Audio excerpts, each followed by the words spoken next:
Our purpose at WE is to change the dismal statistics of our people, particularly Māori and Pasifika people.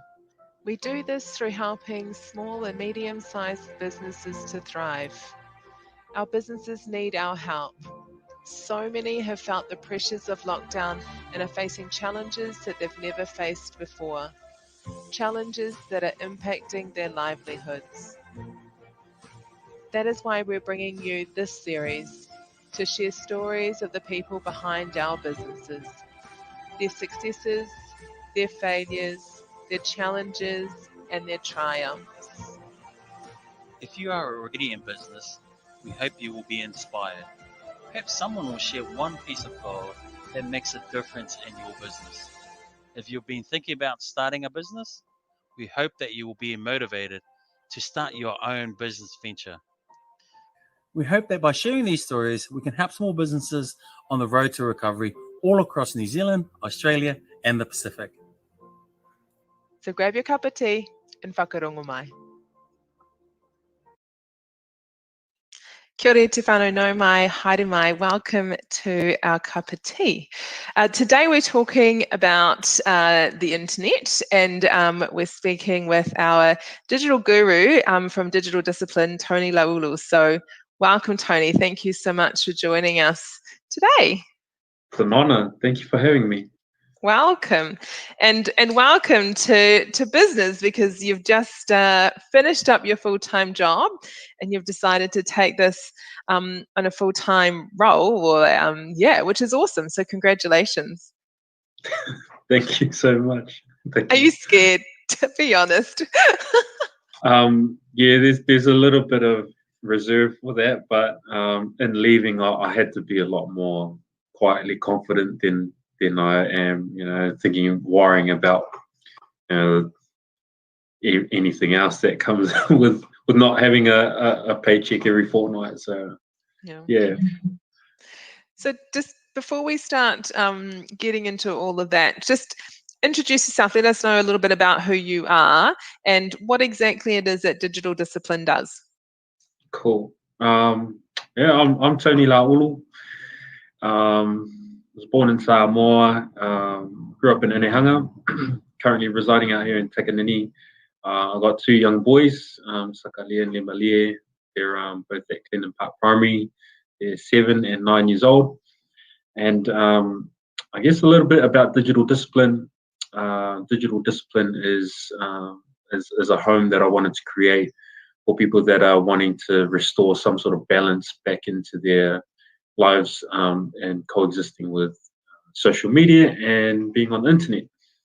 And so I guess the main sort of push that I have is exactly that, is making sure that people have the right balance, because in a day and age of technology, I think we do get a little bit carried away with the amount of screen time that we have, as parents, possibly even as business owners, but more importantly, a lot of our youth and children are getting sucked up into having too much screen time. And so that's me. I'm a man on a mission to try and help people have a better disciplined approach to being online.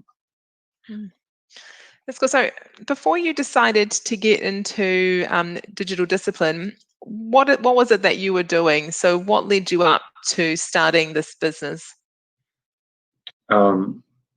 It was born out of my own addiction, to be honest. About 10 years ago, I got my first smartphone, and I was just so fascinated by this piece of technology because I could access everything that you needed. I didn't need a desktop computer to access the internet. I didn't need a lot of things to be entertained because it was all on this one device. And so with that fascination came an imbalance, which was I was just spending too much time on it, and it just progressively got worse year after year, and it started to really impact on my relationships. It started to impact on the time that I was supposed to be spending with my two boys.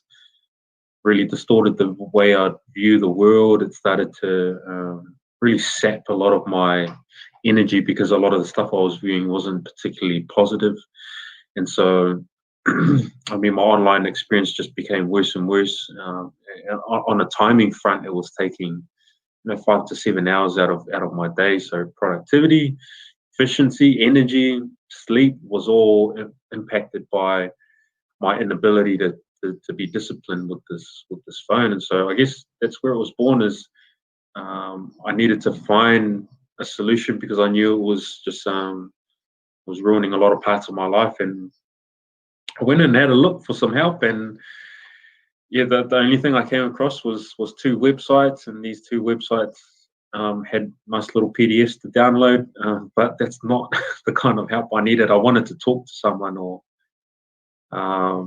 just unload all of my issues of the last couple of years of being addicted to social media, the internet, and all the wide range of things that come with that. So I went away and studied it myself, and done some research, and over the next 1.5 to 2 years, I figured out what my own solutions were in terms of coexisting with social media and technology. So I had a way better understanding of how to live my life without having it being controlled by being on this phone so much. And so yeah, that's more or less how it all started. And I think the next step was that I started to put this message out there, ironically, on social media, and started to share information and insight. I know you had a little giggle, and people usually do, but I think the ironic thing is that it's on social media, but where else are the people going to be that I need to impact or need to influence? They're on social media. And so in terms of content, it's probably like 3 posts a week kind of thing, because if I was posting twice a day, that kind of contradicts what I'm about. So that's kind of how it was born. There was no real business ambition about it. It just, I guess, I was putting stuff out there, and people picked it up. Youth groups, church groups, community groups realized my message and just had asked, do you run workshops? Because my whole youth group is struggling with gossip online, or a parent would say, hey, look, some of our boys are viewing pornography, or they're gaming all the way into the nighttime. I heard your message, and are you able to come and help, sort of thing. And so from there, it kind of snowballed into presenting once or twice a week. And so yeah, that's kind of the first 1 or 2 chapters of digital discipline, and how it kind of started. Yeah, that's really cool. I have so many questions, and I'm just gonna I've just written a whole heap of notes from what you've said. It's really interesting what you said about the information or the content that we're absorbing, because you can absorb a lot of positive information through social media, but there definitely is a lot of negative stuff that you get through social media, which can then have an effect on our own personal well-being, and our wairoa, our hauora, and especially we talked a bit about youth as well, and the gossip and the bullying that happens online too. So it's, how do you, without giving away all of your tips, but how do you choose better content absorption? Like, how do you really choose what it is that you're going to absorb, see? Because health isn't just about what you eat, it's about what you see, it's about what you hear, it's about what all of those sorts of things. So what are some of the things that you share with people, or you can share today, that can help people to go, okay, this is maybe what I need to start getting rid of, or this is what I can start absorbing? Cool. Like there's so much similarities between having a physical diet and what you eat and consume, to comparing it to what you consume online. It's pretty much the same template in terms of what you put in is what you get out, kind of thing.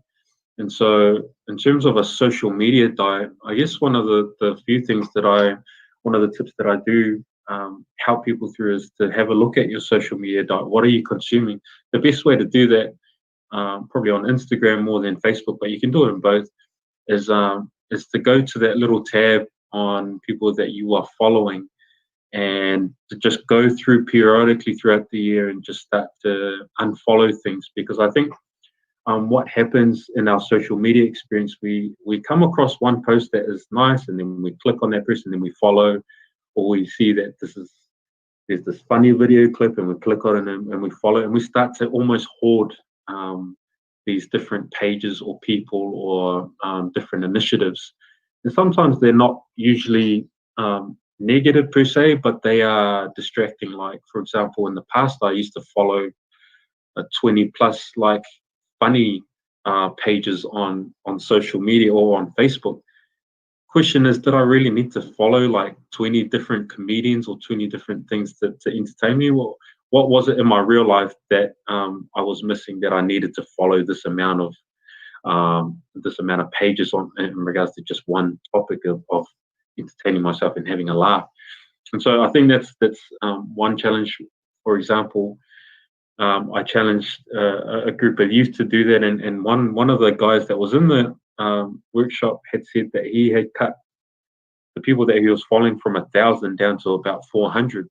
400 still heaps too, but he had gone through and just curated and just got rid of all the people, pages and programs that he was following that didn't add any particular value to his social media experience. So I think that's the first step, is to just go through your social media and just start unfollowing and unliking people and pages. Just make sure you don't unfollow WE Accounting and Digital. Those are the two main ones. Yeah. You want to keep those two. That's right. But so I'm just wondering, you decided to go into business, and part of business is marketing, and I totally get it, that your target audience are already absorbed in social media and over absorbing in social media. So that makes sense for you to post there. But did you ever do you have this conflict at all, like between, I'm trying to not be on social media? Because I think this is something that even I've had issues with, is wish I didn't have to be on social media so often, but people are expecting me to post and share stuff like, these Kapu Tīs and stuff like that, and it's like, oh man, I feel like I'm always online. I don't feel like I'm always absorbing, although I know that I am, but it's like I'm always posting and creating, and I'm trying to find new ideas, so then I have to absorb so that I can think about new things and create. So did this ever go through your mind, like, oh my gosh, this conflict between your message and what you've got to do to be in business? And I know that you've said that you're going to post 3 times a week, but is there anything else that you're sort of doing to help you to still stay balanced in your approach? Yep. Yes, there were a few points in that question. Yeah, it is interesting, and I've had people ask that, like, are you trying to grow your business? But you grow your business by being online, and putting out content.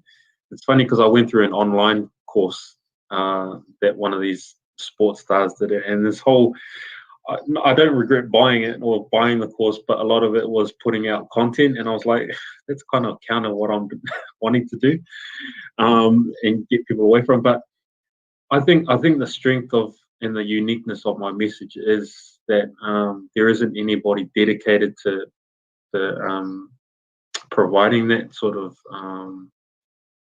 value in terms of an opinion around screen time for parents and screen time for children, and having it from a everyday kind of person. I know there's some cool government initiatives like Keep It Real Online and all of that sort of stuff, but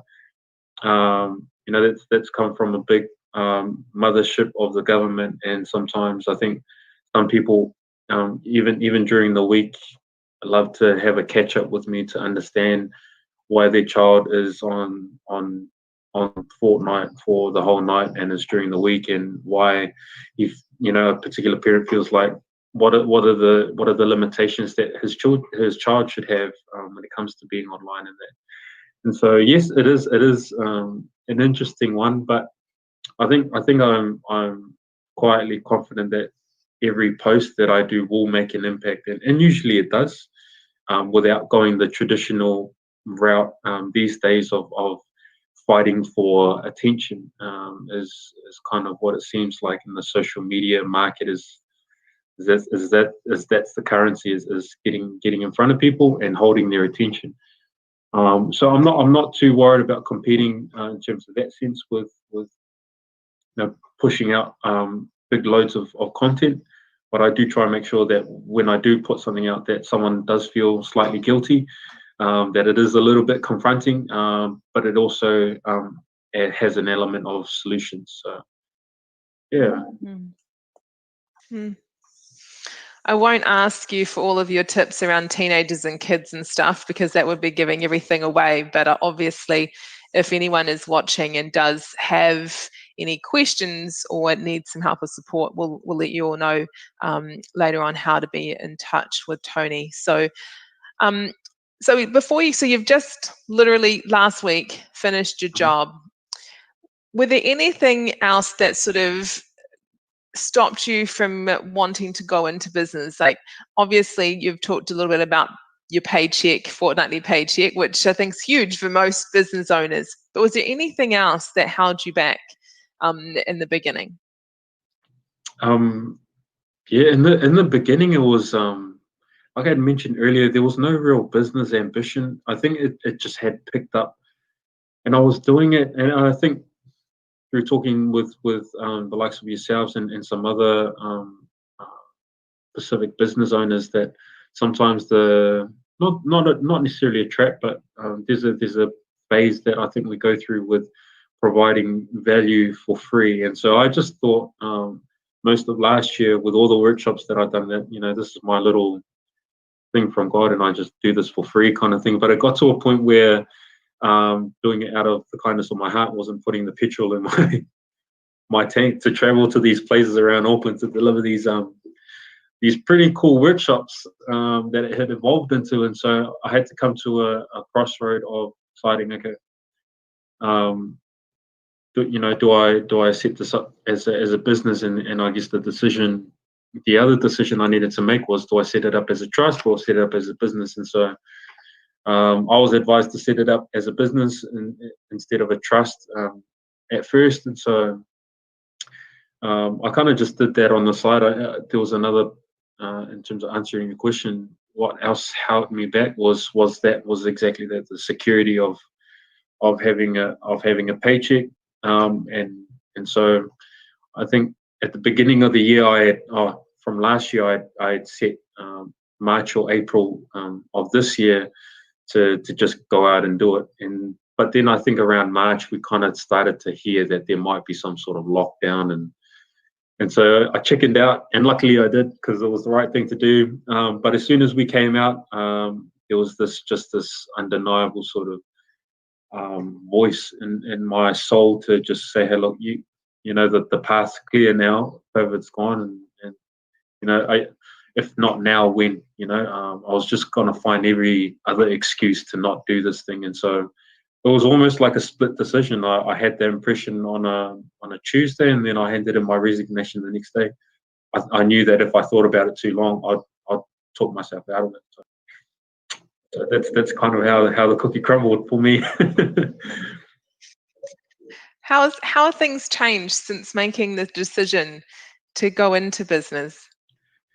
Yeah, I mean, it's only been my first full initial week, but I think in terms of my impressions and my feelings, when I handed in my resignation, and I'm not saying that this is what everybody should do, but for my journey in my life, I didn't know how to feel, but when I did hand it in, I felt like a massive weight was lifted off my shoulders. I don't know why, because I don't know what my finances are going to be in 6 months, but this weight was lifted off, and I just felt like the world was my oyster, really, that I could. I don't know if I have control issues, but I felt the opportunity to control my time and control how much I think I'm worth, and the value was now I was able to control all of that. So that's how I felt, and I haven't felt any real senses of anxiety or worry. I'm just out here just trying to gun it and see how much this business can grow into. Yeah, that's really cool. Just quickly, we can help you with your projections for the next 6 months, but we'll talk about that offline.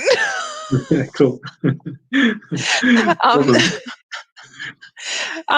So going into business, who are some of the people that you've put around you or the support networks you've gone out to? Who do you have in your corner that's helping you out? I wish I had a real answer for that, but it's just been God's just put multiple people in my path that have just helped bump up my confidence, to bump up my self-esteem, to help me get to this particular point. There's all these names that are coming into my mind, but I don't want to name them all because then I'll miss someone. But there's been so many people that I've met with and just become a sponge to seeing what their perspective was and their experience. And so there's people that I call on from time to time if I need advice on how do I market this thing and what do you think about this thing and that thing. But I can't put my finger on one particular person or two or three. There's just heaps of really cool people that have helped me get to the starting line is where I'm at pretty much. And so yeah. What do you do? So if we liken it to absorbing content online, how do you choose which pieces of advice you listen to and which ones you say thank you, but that's actually probably not going to, I'm not going to use that information or whatever? Yeah, it's such an interesting time because like we both know, there's this massive brawl to compete for your attention, and marketing and sales have become more aware about attention spans and what do you say to capture someone. Do you throw someone under the bus? Do you throw a particular government party under the bus? And there's all sorts of different angles people can take. But I'd like to think that for my experience anyway, and one of the big things that I learned about having my social media experience is I've had to remove a lot of my emotion out of social media, because sometimes I think we get caught up in reading too many comments and having too much emotion and stuff, when really that actually doesn't add any particular value into my life. With a social media experience, it's very similar to watching Netflix. It's just, honestly, a lot of it is just entertainment. Outside of value-adding podcasts like this and a few others, you're actually just watching stuff for entertainment. We trick ourselves into thinking that I'm becoming more aware or woke or whatever, but what are you actually doing with that information tomorrow? Is it just cool to know that the Trump campaign is supposedly fraud or what? Or how does that add value to me? Is that going to pay my bills tomorrow or not? And so that's how I get to sift through what I dwell on or not, because I used to be a massive conspiracy theorist. So I studied the whole 9/11 thing and did they land on the moon, but I don't get into that anymore, because as interesting as they sound and it's information, is a fact, it didn't put any money on in my bank account, nor did it help me buy any nappies when I was, when my kids were toddlers. And so that's what people have to understand is what is the value that it's adding to my actual life.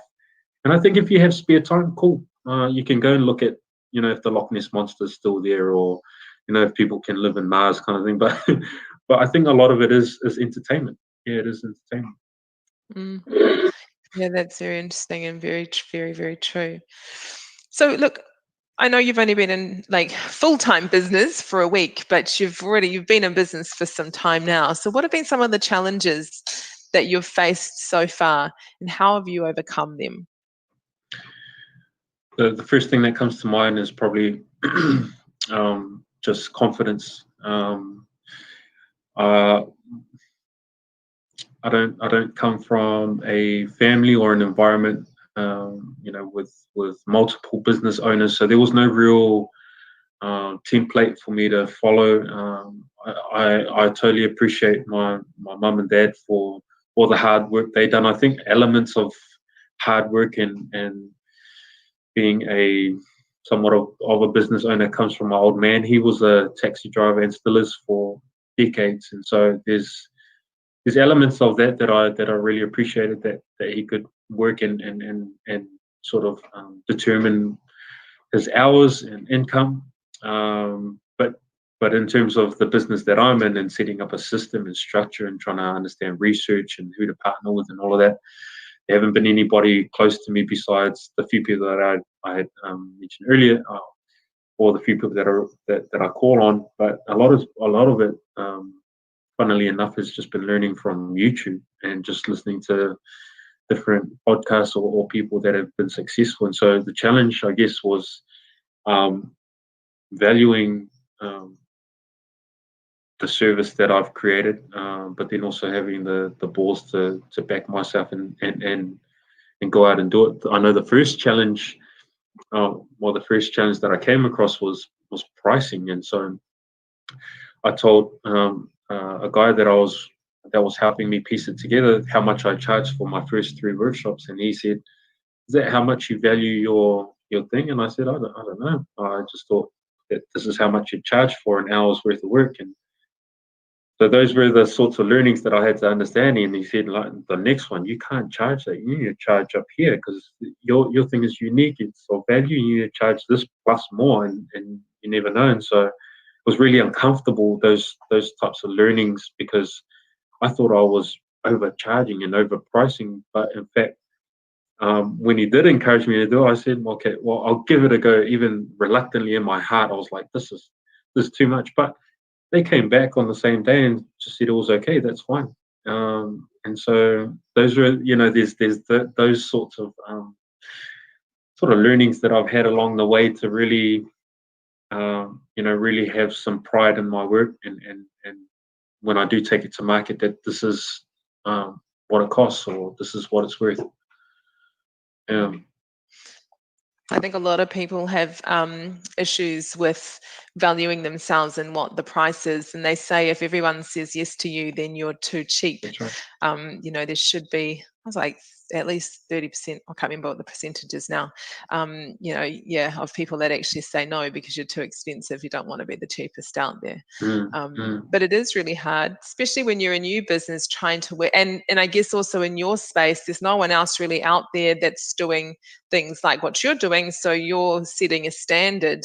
You can't just go and look at someone else's website, see what they're charging, and charge a little bit less or a little bit more or the same amount. So it makes it even more difficult. That's right. Yeah. So Tony, before we finish up today, is there anything else that you'd like to leave our listeners before we close? Look, I'd love to be inspired more than trying to inspire anybody, but I think there is one thought that I would like to leave, and it is around following your whether you call it your gut feeling or whether you feel like it's your God-given purpose. I know that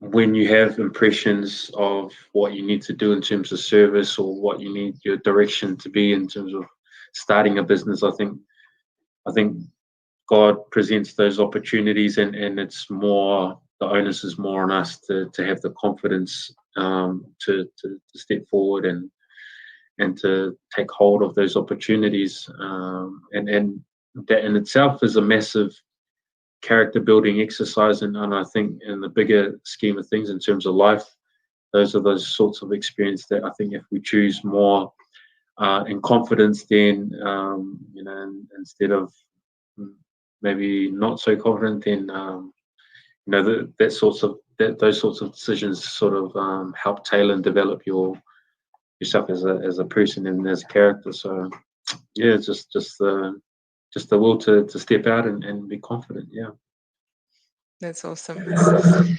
So look, if anybody wants to get in touch with you, Tony, hold on.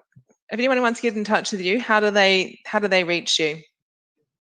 Email tony@digitaldiscipline.co.nz, or visit my little brand new humble website, digitaldiscipline.co.nz. That's cool. So yeah, if you're concerned about your own social media absorption, or maybe of your children.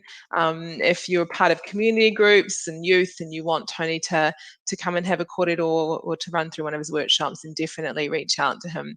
And thank you so much for sharing your story, and also just giving us some tips around how we might be able to absorb some more positive content, and also to, not really challenge us, but, you know, just to plop that little thing into our minds about, you know, how much content as business owners we're also putting out there, and, you know, not just creating noise, but creating impact. I think that's really good. It's awesome. So thank you again, Tony. And whānau, that is us for this week. I will see you on Monday at 8 p.m. Thanks, Tony, once again.